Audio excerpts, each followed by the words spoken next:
1990 Fleer Canadian wax pack box. This was Fleer's Canadian version, the only one that I know of.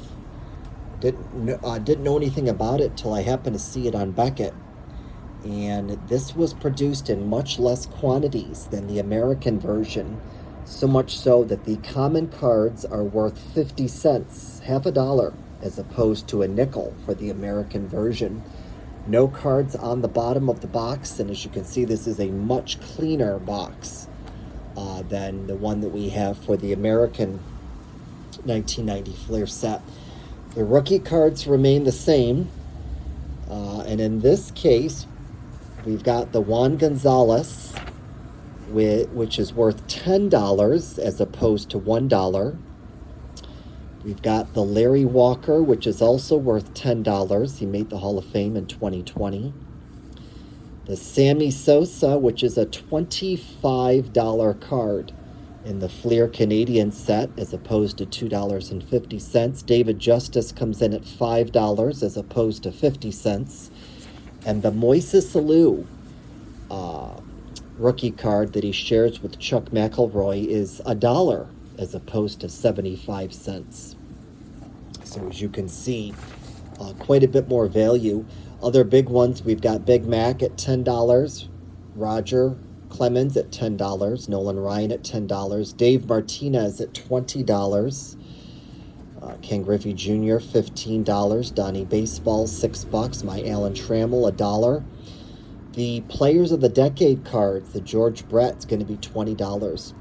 Supposedly there is an error in the Fleer Canadian set for Cal Ripken Jr.'s Player of the Decade card. That error card, according to Beckett, these are all according to Beckett, is worth $50. The corrected version is $4. And then we have Will Clark's Player of the Decade that's worth $10. So there you have it.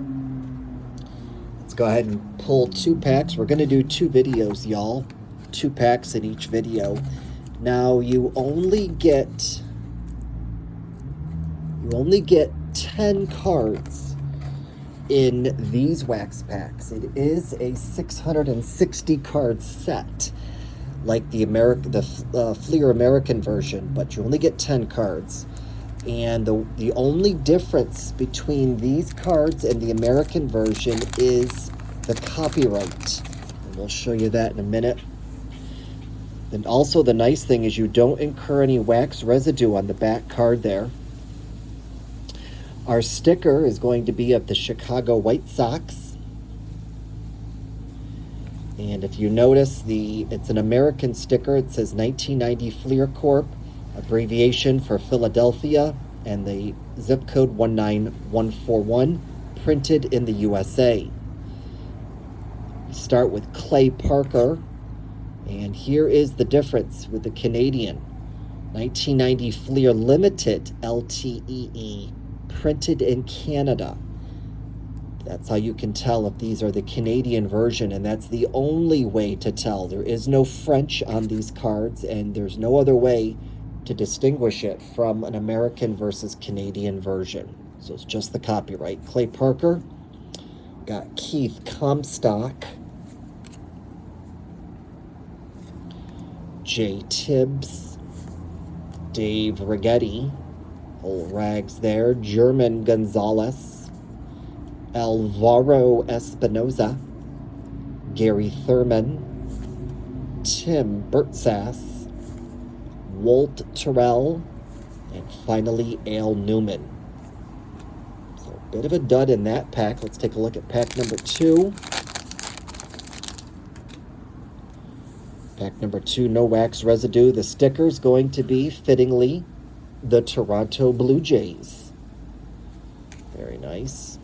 We've got Mike Pagliarillo, Terry Leach, Rick Mahler, Eric Plunk, Pat Sheridan, Rick Aguilera, Jack Armstrong, Andy Hawkins, Doug Baker, and finally Steve Farr.